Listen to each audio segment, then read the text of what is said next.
صباح الفل عليكم وصباح صنع في مصر. قطاع المقاولات من القطاعات المهمة في مصر، والقطاعات اللي بتاخد رقم محترم من الناتج القومي لمصر.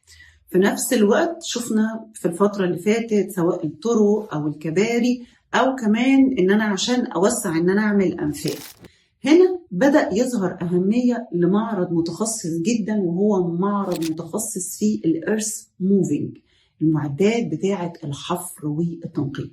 بقى في مصر عندنا بيتعمل كل سنة معرض متخصص في معدات الحفر والتنقيب، بيتعمل في شهر ديسمبر من كل سنة، بيتعمل لمدة 4 أيام في مركز القاهرة الدولي للمؤتمرات والمعارض في مدينة نصر.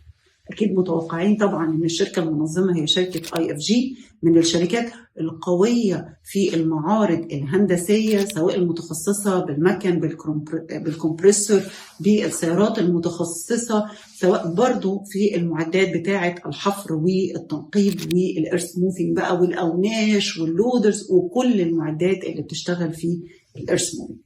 معرض مهم بيحصل كل سنة في شهر ديسمبر. صباح الفل عليكم وصباح صنع في مصر.